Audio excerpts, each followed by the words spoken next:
하나님 말씀 보시겠습니다. 누가복음 4장입니다. 누가복음 4장 31절에서 44절까지 생명의 삶 2월 3일분 31절부터 다같이 한 음성으로 읽겠습니다. 시작. 갈릴리의 가버나움 동네에 내려오사 안식일에 가르치심에 그들이 그 가르치심에 놀라니 이는 그 말씀이 권위가 있음이르라. 배당에 더러운 귀신 들린 사람이 있어 크게 소리질러 이르되 아 나사렛 예수여 우리가 당신과 무슨 상관이 있나이까? 우리를 멸하러 왔나이까? 나는 당신이 누구인 줄 아노니 하나님의 거룩한 자니이다. 예수께서 꾸짖어 이르시되 잠잠하고 그 사람에게서 나오라 하시니 귀신이 그 사람을 무리 중에 넘어뜨리고 나오되 그 사람은 상하지 아니한지라. 다 놀라 서로 말하여 이르되 이 어떠한 말씀인고 권위와 능력으로 더러운 귀신을 명함에 나가는도다 하더라. 이에 예수의 소문이 그 근처 사방에 퍼지니라. 예수께서 일어나 회당에서 나가사 시몬의 집에 들어가시니 시몬의 장모가 중한 열병을 앓고 있는지라. 사람들이 그를 위하여 예수께 구하니 예수께서 가까이 서서 열병을 꾸짖으신데 병이 떠나고 여자가 곧 일어나 그들에게 수종드니라.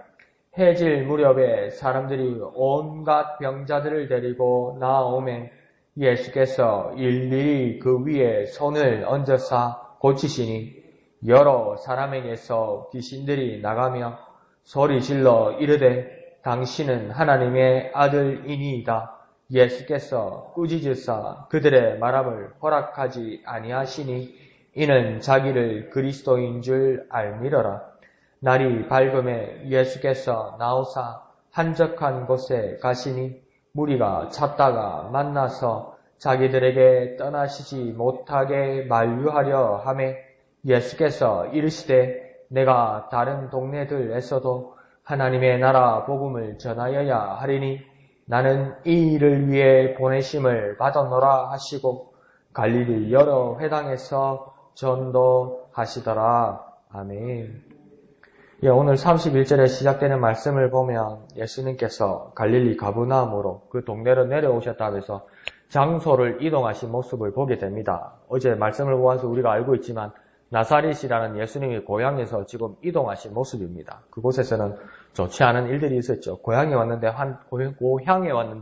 환대받지 못하고 그 사람들과 갈등이 있었고 또 생명의 위협을 받기도 했습니다. 그러면 예수님께서 그 목숨을 유지하기 위해서 구제하기 위해서 피하신 것이냐, 그래서 이 동네를 이동하신 것이냐, 그것보다는 예수님께서 계속 그 외에도 이 지역을 이동하시는 모습을 보게 되고 오늘 본문 마지막에서도 환대받는 이 지역에서도 이동하기를 원하십니다. 왜 그렇게 자꾸 주님은 이동하실까요?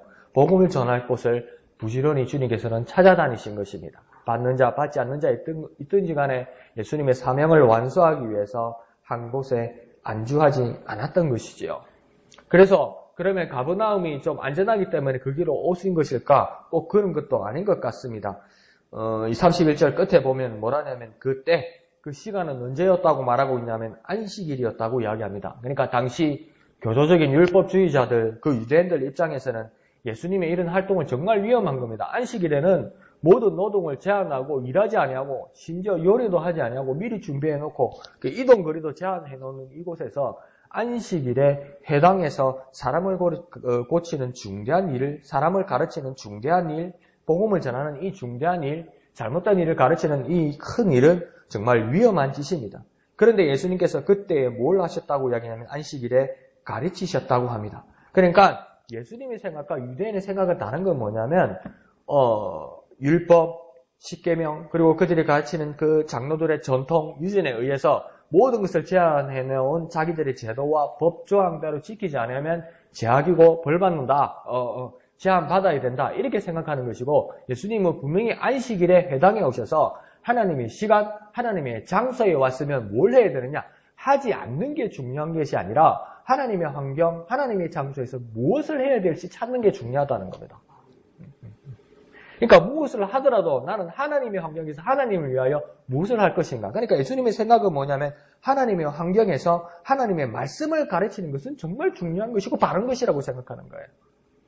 하나님의 날, 안식일의 날에 하나님의 환경, 하나님의 해당에서 하나님의 말씀을 가르치는 것이 정확하게 맞다는 겁니다. 그러니까 그게 정말 훌륭한 전통이었으면서도 지금 와서 생각하면 좀 안타까운 것이 우리 한국 교회에도 이게 주일하고 안식이라고 이렇게 딱 맞물려가지고 주일날 일하면 안 된다, 주일날 뭐 하면 안 된다, 하면 큰일 난다 이것만 가르쳤다고요. 그러니까 이것도 맞는데 그래 주일날 하면 안 된다고 하는 것이 꼭 뭡니까? 꼭 뭐 복음에 관련 없는 거, 교회에 관련 없는 거, 먹고 노는 거 막 이런 걸로 하려니까 맞은 것일 수도 있겠습니다. 그런데 그보다 이제 더 중요한 건 뭐냐면 주일날, 주님의 날, 주님을 위하여 무엇을 해야 될지가 더 중요하다는 겁니다. 사실.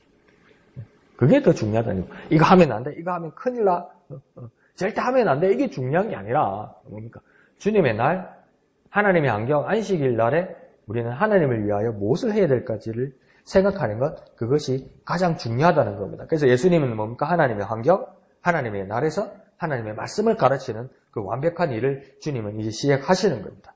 그러니까 이 말씀을 가르치는 일을 보고 32절에 보면 사람들이 놀라고 그 말씀에 권위가 있음을 발견하게 된다. 이 권위라는 말씀은 이전에 개역 한글 성경에서는 권세가 있는 말씀이다. 이렇게 이야기했죠. 좋습니다. 말씀에 권위가 있는 것, 말씀에 권세가 있는 것, 이것을 이 사람들이 보아서 놀라고 느꼈다고 이러는데 권위와 능력이 있다는 것을 놀라고 능력이 있다는 것을 느꼈다고 이야기했는데 그러면 그 사람들은 그 당시에 이스라엘 사람들은 예수님의 말씀에 권세, 권위가 있다는 것을 느꼈다는데 능력이 있다는 걸 느꼈다는데 오늘 우리가 누구에게 하나님의 말씀을 들을 때 그 권위와 권세를 느끼고 있는가 이 말입니다.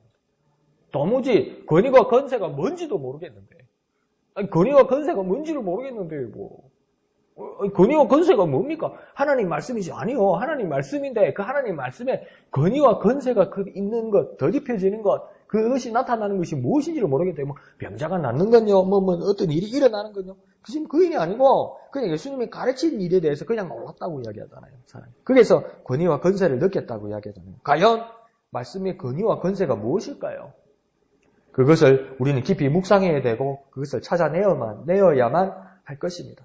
예수님이 그 말씀의 권위와 권세가 있다는 것을 수행하고 지키기 위해서 예수님은 어떤 순종을 하셨냐면 복음에 대한 열정을 가지고 있었고 복음을 위해서 어떤 장소든 가는 일을 주님은 포기하지 않았고 또 그 가르치려는 그 마음이 예수님은 가득하였다는 겁니다. 그곳에서 그 권위가 일어났다는 겁니다. 그곳에서 권위가 일어난 것이지 권세가 일어난 것이지 권위와 권세가 무엇인지는 우리가 더 깊이 묵상하여서 그 말씀 가운데서 권위와 권세를 찾아야 하고 그 가운데서 은혜를 누리는 우리가 되어야만 할 것입니다. 자, 33절을 보면 이 가버나움 동네 중에서도 회당이라는 구체적인 장소에서 예수님을 가르치는 것을 우리는 보게 됩니다. 회당이라는 것은 어떤 것입니까? 성막, 성전, 그 다음 뭡니까? 이 바벨론 유수 기간에서 생겨났던 그 회당에서 말씀을 배우고 가르치던 그곳, 하나님의 환경, 그곳에서 예수님께서 구체적으로 이 말씀을 가르치셨다는 거예요. 나중에 사도행전 이후에 사도들의 행적들을 보면 거기에서도 복음을 전하는 자들이 유대인들이 모여있는 회당에서 말씀을 구체적으로 가르치는 그 모습들이 나타나요. 그러니까 이 회당이라는 곳은 나름대로 그리스도인이건 유대인이건 간에 이 회당을 중심으로 이 복음을 전하는 일에 당시 초대교회는 많은 노력을 기울였던 것을 보게 됩니다. 그러니까 중요한 자리고 아주 귀한 자리고 나름대로 자기들은 경건하고 거룩한 자리로 느끼는 자리입니다. 그러니까 우리도 어떻게 생각합니까? 교회에는 하나님이 계신 곳이기 때문에 교회에는 감히 악한 영들, 마귀의 영들, 사탄이 더러운 귀신이 역사하지 못할 거라고 믿지만은 그렇지 않습니다. 교회에 얼마나 해코지 않은 사람들 많이 들어옵니까? 이상한 사람들 오고 이 사람들도 얼마나 와서 이렇게 진칩니까? 그런 효과가 있는 건 아닙니다. 오늘 본문에서 봐서도 33절에도 뭡니까? 이 회당에 공교롭게도 그 자리에 더러운 귀신 들린 사람이 같이 있습니다. 그 하나님 말씀 있고 능력이 있고 권위가 있는 곳이면 귀신이 들어오면 안 되는 거 아닙니까? 근데 이 회당 안에 와 있어요. 참 난감한 일이고 곤란한 일이죠. 그런데 오늘 본문을 잘 보면 이 귀신 들린 사람이 한 사람 같는데 한 사람으로 여길 수도 있으면서 오늘 본문은 어떻게 하냐면 귀신과 이 사람을 정확하게 구분합니다. 그러니까 우리는 보통 뭐랄까, 저거 미쳤네, 저거 미쳤네, 저거 돌았네, 이래버리잖아요. 그러니까 이게 한 사람으로 생각하잖아요. 근데 성경에서 지금 귀신 들린 사람을 어떻게 생각하냐면, 귀신은 귀신이고, 사람은 사람이라고 봐요. 그러니까 귀신 들린 사람이라고, 그냥 이 사람이 귀신 자체로 생각하지도 않아요. 또 이 귀신을 사람 자체로 생각하지 않아요. 귀신 들린 사람이라고 그래요. 귀신과 사람을 구분합니다. 그러니까 귀신이 사람이거나 사람이 귀신이 아닙니다. 그러니까 이런 기본적인 관점에서 환자나 연약한 사람의 인격을 우리는 존중해야 되고 예수님 마음도 그러하다는 겁니다. 귀신 들린 사람이니까 특별히 이 사람이 이제 귀신이 되어 사람이라서 정말 문제가 많은 사람이다. 그렇게 보는 게 아니에요. 이 사람에게 귀신이 들어왔다는 거예요. 그러면 귀신과 사람은 하나입니까? 하나가 아니에요. 사람의 눈에는 하나로 보이지만 예수님이 보는 입장에서는 사람은 사람이고 귀신은 귀신인데 귀신이 사람에게 들어왔다는 거예요. 그러니까 예수님의 목적은 이들을 분리해내야 된다는 거죠. 그러니까 이거 막 분리해내고 쫓아내면 뭡니까? 사람은 정상적인 사람이라는 거예요. 그러니까 환자를 대하든 어떤 어려운 사람을 대하든 그 환자 그 자체로 대해서 안 되고 그 문제 그 자체로 그 사람을 대해서는 안 된다는 겁니다. 사람을 존중하고 사람의 인격을 존중하고 사람을 귀하게 여겨야 이 역사가 이제 일어나기 시작한다는 거죠. 자, 34절에서 그 귀신이 소리를 지릅니다. 그러면서 더 이상 나와 무슨 상관이 있습니까? 이렇게 합니다. 그러니까 예수님과의 관계를 더 이상 거부합니다. 그러니까 우리는 예수님과 관계를 맺고 예수님과 상관하면 우리는 예수님의 큰 은혜를 받는데 귀신은 뭡니까? 예수님과 관계를 맺으면 더 큰 어려움과 문제가 있는 것 같습니다. 그러면서 예수님에게 뭐라고 말하냐면 예수님, 당신이 하나님의 거룩한 자이십니다. 이렇게 공공연하게 말합니다. 근데 보세요. 우리는 예수 믿는 사람이고 교인이고 목양지 공동체 한 지체고 그런데 뭡니까? 우리 교회도 사람들 보십시오. 주일날 아침에 가면 어디 가냐? 그냥 저기 가. 어디 가냐고. 교회가. 너도 교회가? 아니야. 이런 사람도 있고. 성경 찬송가 들고 가는 게 부끄러워가지고 막 숨기고 가는 사람도 있고, 옛날에는 뭡니까? 신문지에 싸가지고 가는 사람도 있고, 요즘은 뭡니까? 더 편하게 그냥 빈손으로 오는 사람도 있고. 교회 나오고 예수 믿는 게 부끄러워요. 부끄러워. 그래서 말을 안 해. 교회 다닌다는 걸 말을 안 해. 어떤 사람은 아주 논리적으로 이야기합니다. 내가요, 교회 다니고 예수 믿는 사람이라면요, 복음이 지장이 돼요. 왜요? 내가 세상에서 이딴 식으로 사는데 내가 교회 다닌다고 마상위에서 기도해봐요. 욕해요. 하나님 욕먹어요. 그래서 내가 예수 믿는다는 말 안 하는 거예요. 참 논리적이다, 그죠? 그게 말이 되는 이야기입니까? 바울은 뭐랍니까? 내가 복음을 부끄러워하지 않는다. 왜? 그러니까 내게 불이익이 올까봐, 내가 창피할까봐 예수 믿는다는 걸 말을 못해요. 근데 여기 뭐, 귀신은 뭐라고 그럽니까? 예수님의 공공연하게 이야기해요. 그 귀신보다 못한 거라, 이게요. 귀신보다 못한 거라. 교회 집사라는 거, 교인이라는 거 말 못하는 건요. 귀신보다 못해요, 귀신보다. 말 못하고 다니면요. 귀신보다 못해요. 교회 다니는 게 부끄러우면요. 귀신보다 못한 거예요, 그게. 예수님이 하나님의 아들, 거룩한 자임을 고백합니다. 귀신이 그러고 있습니다. 자, 그러자 35절부터는 예수님이 귀신을 어떻게 대하고 어떻게 쫓아내는지, 어떻게 축출해내는지를 35절부터 나타나기 시작합니다. 예수님께서 먼저 이 귀신을 어떻게 합니까? 꾸짖으십니다. 그리고 그 다음은요, 잠잠하라고 이야기합니다. 그러니까 왜 예수님 잠잠하라고 그럴까요? 이게 놀라운 일 아니에요. 그러니까 이게 기본적으로 자세와 방법과 출발이 달라요, 이게. 예수님하고요, 어느 날 왜곡된 사람들, 교인들하고요, 능력자들하고 이게 방법이 달라요. 그러니까 귀신이 막 떠들면서 그러니까 쓸데없는 소리를 하는 게 아니고 정확한 얘기를 해요. 당신은 하나님의 거룩한 자입니다. 그러면 그 떠들게 내버려 둬야 되잖아요. 그렇게 말해야 그러니까 사람들이 야, 맞는 것 같다. 귀신이, 영적인 존재 귀신이, 악한 귀신이 예수님을 지금 인정한다. 야, 진짜 예수가 그런 자인가 보다. 이런 말 떠들게 내버려 둬야 되잖아요. 근데 예수님 잠잠하라고 그래요. 시끄럽다고 그래요. 조용히 하라고 그래요. 그거 왜 그래요? 근데 우리는 어떡합니까? 막 부흥사들, 막 기도원 원장들 보면 막 기도하면서 막 하면서 야, 이 사람 하나님 능력자라면 떠들게 놔두잖아요. 왜? 내 인기가 올라가야 되니까. 내 값어치가 올라가야 되니까. 그래야 나중에 사람이 더 모이니까. 근데 예수님 뭐 합니까? 잠잠하라고 그럽니다. 조용하라고 그럽니다. 시끄럽다고 그럽니다. 그게 틀린 말이라서 그럴까요? 맞는 말이에요. 근데 잠잠하라고 그래요. 예수님 당신은 하나님의 거룩한 자입니다. 그런데 그 말이 맞는데 하지 말라고 그래요. 이게 말이 안 되는 이야기잖아요. 근데 예수님 그렇게 말씀하세요. 왜 그러셨을까요? 악하고 더러운 영의 고뱅인 그 인정? 그 인정을 찬송으로 주님은 받기를 원치 않으십니다. 아무리 옳은 말이라도 악한 영이 고백하는 것, 그 인정하는 것 주님 받기를 원치 않으십니다. 그건 찬송이 아니니까요. 하나님의 백성이 주님을 향하여 드리는 찬송이 아니니까요. 영광의 찬송이 아니니까요. 주님 그런 거 받기를 원치 않으시는 거예요. 기본 자세가 완전히 다르죠. 그러면서 예수님 그 다음 명령은 무엇입니까? 나오라고 명령하십니다.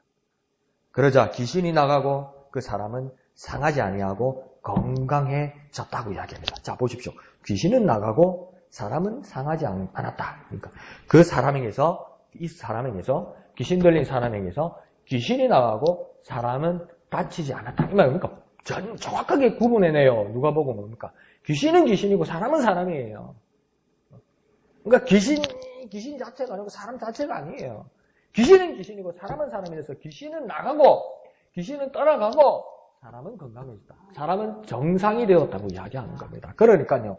귀신 들렸어도요. 그 사람은 여전히 중요한 사람입니다. 귀신 들린 사람이 있어도요. 그 사람은 여전히 중요한 사람입니다. 귀신이 아니고요. 사람입니다. 귀신을 꾸짖고 사람을 꾸짖는 게 아니에요. 그러니까 기본 자세가 좀 달라야 되는 거죠. 환자를 대하든 귀신 들린 사람을 대하든 문제가 있는 사람을 대하든 그 사람을 꾸짖는 게 아닙니다. 귀신을 꾸짖고 그것을 침묵시키고 명령하는 권위와 능력을 우리는 경험해야만 되고 그 주님의 마음과 주님의 능력을 또한 체험하는 저와 여러분 되시기를 부탁드립니다. 자, 36절은 그 주위 사람들이 이제 고백하고 인정합니다. 이 예수의 말씀에 권위와 능력을 본다 이렇게 이야기합니다. 그 예수의 말씀에 권위와 능력을 본다는 구체적인 모습은 뭡니까? 처음엔 가르치심에서 권위와 능력을 보았지만 이제 확증하는 일은 무엇입니까? 더러운 귀신이 나가는 것이었다고 이야기하는 겁니다. 더러운 귀신이 말씀으로 나가는 것을 보고 그 말씀의 권위와 능력을 본다. 깨달았다. 이렇게 이야기하고 있는 것입니다. 자, 38절부터는 이제 회당을 나가셔서 예수님이 시몬의 집으로 가십니다. 예, 베드로 시몬의 집으로 가시는 것이죠. 그곳에서 그 장모가 열병으로 누워 있습니다. 자, 그러니까 이번에는 뭡니까? 열병. 요즘 TV에 많이 나오는 연병. 또 의학 그걸로 하면 뭡니까? 장티푸스.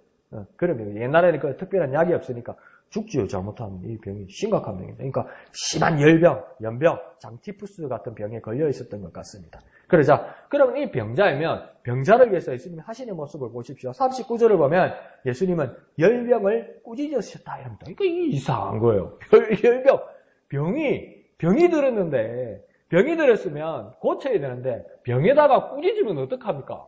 병에다가 뭐라 하면 어쩌합니까? 그럼 잘못 이해하면 니 우짜라다 이런 병이 들었나? 이 깨끗이 해야지. 똑바로 살아야지. 선하게 살아야지. 하나님 말씀에 바르게 살아야지. 막 이렇게 머럭한 겁니까? 사람을 머럭한 겁니까? 그건 아니에요. 성경은 열병을 꾸짖었다고 그래요. 열병을.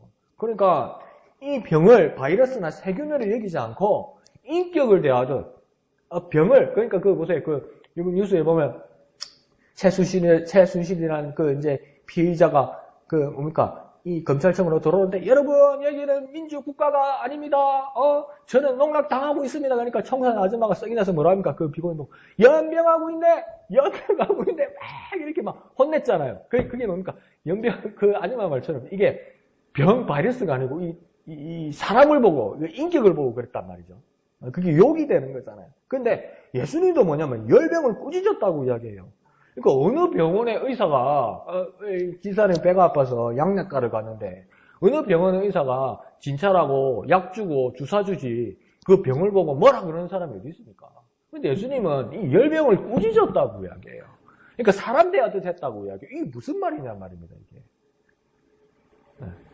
이해가 안 가는 말이죠 사실은. 병을 대하는 자세는 병을 고쳐야죠. 병을 뭐라 그러면 어떡해요? 근데 예수님은 열병을 꾸짖었다고 이야기합니다. 약간 힌트가 나오죠. 귀신을 대하듯 그 인격으로 꾸짖었다고 이야기하는 겁니다. 그러자 병이 낫는다고 하지 않고 그러면 열병을 꾸짖었다. 그러니까 병을 고치는 일을 하셨으면 병이 낫는다고 이야기해야 되는데 39절 보십시오. 병이 낫는다고 하지 않고 뭐라 합니까? 병이 떠나갔다고 이야기해요. 그러니까 이것도 이상한 말인 거죠.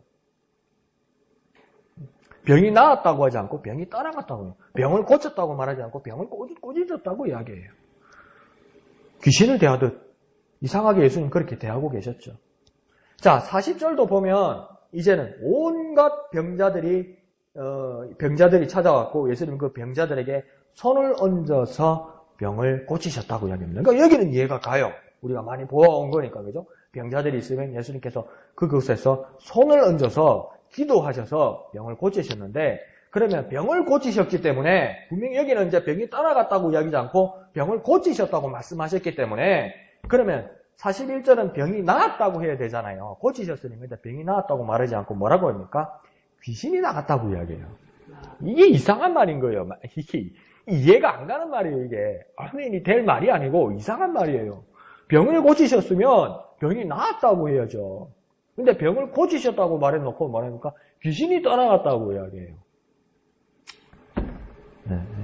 그러니까 이 말은 어떻게 보면 34절처럼 그 귀신이 떠나간 것처럼 당신은 하나님의 아들입니다라는 이 고백들을 막 귀신들이 했다고까지 이야기를 하는 겁니다. 그러니까 이 병하고 귀신하고 막 이렇게 막 섞여서 이야기하는 거죠. 근데 이게 왜 이렇게 됐을까요? 근데 한번 봅시다. 이 누가복음의 저자는 곧 누가라는 사람입니다. 이 누가는 누구냐면 직업은 뭐냐면 의사입니다. 그러니까 이 의사인 누가의 기본적으로 이 사람의 소양은 과학적이고 논리적이고 심지어 임산병리적인 입장을 가진 사람입니다. 그러니까 이 의사인 사람이 병자와 귀신 들린 자를 혼용하여 사용한다는 것은 이해가 가지 않는 겁니다. 않는 이야기죠. 그러니까 여러분이 자주 가는 병원에다가 의사한테 이야기해 보십시오. 원장님, 제가 지금 이리 아픈 게 귀신 들린 거죠? 그러면 그 원장님 뭐라 그런 줄 아세요? 안 되겠습니다. 내과 갖고 안 되겠습니다. 신경정신과를 가보세요. 그럴 거예요. 제정신이 아니니까. 근데 이거 그러니까 의사인 누가라 뭡니까? 이건 병하고 귀신하고 막 섞어서 이야기를 해요.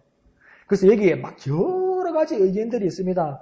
뭐 예수님과 누가의 입장에서 귀신이 맞나, 병이 맞나, 막 이렇게 물어보기도 하고, 뭐 귀신이 병이란 말인가, 병이 귀신이란 말인가, 이렇게 생각하기도 하고, 그때는 원시적이라서 귀신이 병이 귀신이 막 이렇게 헷갈렸다는 이야기도 있고, 누가가 의사가 아니고, 사실은 병을 고치는 사람이긴 하였지만, 무당 비슷한 사람이었다는 이야기도 있고, 막 여러 가지 이야기가 있습니다. 그런데 간단하게 한번 생각해 봅시다. 예수님과 누가의 입장은 뭐냐면, 귀신이 맞나, 병이 맞나, 그게 관심이 없어 보입니다. 더 중요한 건 뭐냐면, 고통받고 있는 사람의 회복만을 바라고 고치신 겁니다. 사람의 중심에 서 있었어요. 사람이 고통받고 있고 그 사람이 회복되기를 원하였고 그 일을 위하여 예수님께서는 하셨고 그 예수의 마음을 깨달아서 누가는 이 복음서를 지금 기록한 겁니다. 그러니까 중심은 뭡니까? 사람이 회복되는 일입니다. 귀신이 만나 병이 만나가 중요한 게 아니고 사람이 회복되는 일입니다. 사람을 사랑하는 일입니다. 자, 40절을 보면 해질 무렵에 온갖 병자들이 예수님을 찾아왔습니다. 그러니까 해질 무렵에, 그러니까 어떻게 보면 업무 시간, 진료 시간이 끝났는데 여전히 사람들이 병자들을 데리고 오니까 예수님이 진료소에서 나와서 이제 응급실로 내려가서 당직하면서 고통받는 사람들을 계속 돌보셨다는 겁니다. 그러니까 오늘은 영업 끝났다, 오늘은 진료 끝났다, 내일 일찍 오너라 이렇게 되는 게 아니고 자꾸 사람이 해가 졌는데도 찾아오니까 예수님께서 그들을 계속 맞으시고 그들 위해서 기도하셨다는 겁니다. 그러니까 병자에게 손을 얹는 안수를 하셨다. 이렇게 40절은 그렇게 나와 있죠. 일일이 그 위에 손을 얹었다. 이렇게 이야기하고 있죠. 그런데 어떻게 얹었다고 합니까? 일일이 얹었다. 이 말은 뭡니까? 각자의 사람에게 각각의 환부에 손을 댄 겁니다. 그러니까 각자의 사람의 아픈 곳에서 뭡니까? 각각의 손이 아픈 부분에 대해서 손을 대셨다. 그러니까 또 뭡니까? 야, 방법이 생겼다. 아픈데 손을 대는다. 아픈데. 오해 말고 들으십시오. 그러니까 그게 맞는 말 같죠? 막 눈이 아프면 눈에다 손을 대고 기도하고, 머리가 아프면 머리에다 손을 대고 기도하고, 허리 아프면 허리에다 손을 대고 기도하시고, 이 말이 맞아요. 맞는데, 이게 아픈 그 부분에 손을 대라고 하는 말 이상의 이야기입니다. 그러면, 쉽게 말해서, 기도해 있는 목사 앞에 어느 여자분이 왔는데 어디가 아파요? 가슴이 아파요. 그럼 거기다 손을 넣어야 됩니까? 이 지금 그 얘기가 아니에요, 사실은. 그러면 경찰서 잡혀가요. 성추행자로. 여기 일일이 손을 대신다는 말은 뭐냐면 각 사람에게, 각각의 사람에게 주님은 깊은 애정과 사랑을 가지고 계셨다는 겁니다. 어디가 뭐가 아프고 뭐가 문제인지도 모르고 그냥 내가 손대고 기도해주면 나 이런 이야기가 아니에요. 각자의 사람의 문제에 관심을 가지시고 각자의 이야기를 내리시고 각자의 아픔을 주님께서 살피시고 그를 위하여 아주 구체적으로 기도하셨다는 겁니다. 그러니까 기도는 어떻게 돼야 되는 겁니까? 중보기도는 무엇입니까? 누구를 위해서 손을 얹어 안수하는 기도는 무엇입니까? 아주 구체적으로 그 사람을 위해서 기도하는 겁니다. 기도하겠습니다. 그랬으면 진짜 구체적으로 기도하고 구체적으로 마음 쓰는 일입니다. 그 모습을 뭡니까? 일일이 주님께서 하셨다고 이야기하는 겁니다. 자, 42절을 보면 날이 밝음에라고 42절에 시작되는 겁니다. 그러니까 뭡니까? 날을 꼬박 새신 겁니다, 주님. 어떤 사람은 조금 주무시지 않으셨을까? 예, 주무셔서도 조금 주무셨겠죠. 또 쉽게 말하면 뭡니까? 날을 꼬박 새신 것만 같습니다. 그러면 좀 쉬셔야죠. 새벽이라도 좀 쉬셔야죠. 그런데 주님 뭡니까? 그 날이 밝았을 때 한적한 곳으로 가셨다. 이렇게 아주 조용한 곳으로, 혼자 있는 곳으로 가셨다. 거기 가서 주무셨겠네요. 그냥 다른 병행 복음서에 보면 뭡니까? 한적한 곳에 가서 주님 뭐 하셨습니까? 기도하러 가셨습니다. 그러니까 예수님의 혼자만의 시간과 장소는 무엇이었습니까? 기도를 위한 것이었고 하나님과의 1대1 교제를 위한 것이었다는 거죠. 그러니까 예수님의 시작과 마무리는 무엇입니까? 기도였고 하나님과의 교제였다는 거죠. 하나님과의 교통이었다는 거죠.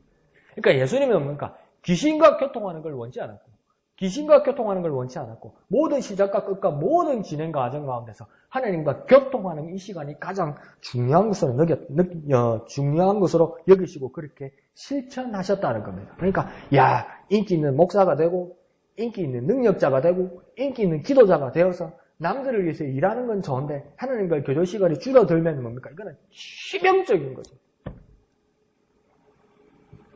우리가 하나님을 위해서 사역하고 하나님을 위해서 교회 일을 하는 건 정말 귀한 것인데 하나님과 교제하는 시간을 잠자는 시간까지라도 예수님은 포기하시고 쉬는 시간까지도 포기하시고 하나님과 교제한다는 것은 무엇입니까? 한적한 곳에 가서 교제한다는 것은 이게 제일 중요한 일이라는 겁니다. 피곤함에도 불구하고 귀찮음에도 불구하고 어려움에도 불구하고 곤란함에도 불구하고 하나님과 교제하는 시간, 기도하는 시간이 제일 중요하다는 것입니다. 우리의 삶에서 가장 제일 중요한 시간을 만드시는 저와 여러분 되시기를 부탁드립니다. 자, 그러면서 43절에 예수님 가버나움 사람들, 이곳 가버나움 사람들이 그 요청합니다. 만류합니다. 여기 더 머물러 계십시오. 딴 곳으로 가지 마십시오. 이렇게 말함에도 불구하고 예수님은 다른 동네로 가십니다. 그 다른 동네로 가는 이유를 예수님 뭐라고 얘기합니까? 하나님 나라의 복음을 전해야 하기 때문이다. 이렇게 말합니다. 그러니까 예수님은 보내심을 받은 사명을 잊지 않았습니다. 우리는요, 저와 여러분에게 무엇이 하나님을 향한 복음사에게 저와 여러분에게 무엇이 하나님 나라 일을 위한 사업에 저와 여러분이 무엇이 교회를 위한 일에 방해가 되고 있습니까? 뭐가 그렇게 우리를 방해하고 있습니까? 하나님의 일을 잊어버리게 하고 있습니까? 편안함입니까? 명성입니까? 저와 여러분에게 다가오는 게으름입니까? 아니면 너무나 바빠서입니까? 힘들고 괴로워서입니까? 예수님은 그걸 다 물리치셨습니다. 뭘 해야 된다고 합니까? 하나님 나라 복음 전하는 일이 첫째라고 말씀하십니다. 그 사명을 결코 잊지 않으셨다는 것이죠. 우리 또한 그리스도의 지체로서 또한 모든 그리스도인은 복음 전하는 사명을 결코 잊어서는 안 됩니다. 그 일을 위하여 하나님의 일에 순종하고 또 그 일을 행해내는 저와 여러분 되시기를 거룩하신 예수님의 이름으로 축원드립니다. 기도하겠습니다. 거룩하신 아버지 하나님, 은혜를 감사합니다. 주님께서 그 어떤 사람들의 괴로움과 귀신 들림과 병듦 가운데서도 그 어떤 진리를 밝히는 것이 가장 중요한 일이 아니라 사람의 회복을 가장 중점으로 두셨던 것처럼 우리 또한 사람들을 대할 때 하나님의 마음으로 이 사람들이 회복되기 위하여 기도하고 애쓰는 우리들이 되게 하여 주시옵소서.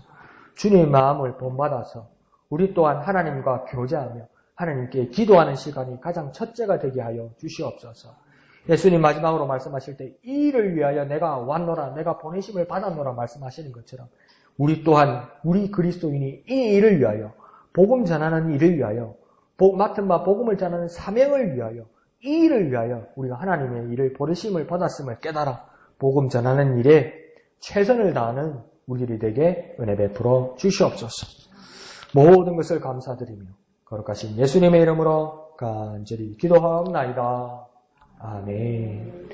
예, 말씀을 생각하시면서 기도하시고 또 오늘 진해지역 복음화를 위해서 기도해 주시기를 부탁드립니다. 이를 위하여 우리 목양교회가 더욱 쓰임받을 수 있도록 더욱 기도해 주시기를 부탁드립니다. 오늘 밤 9시 금요 기도회에 있습니다. 모두 나오셔서 기도하시고 은혜 받으시기를 부탁드립니다.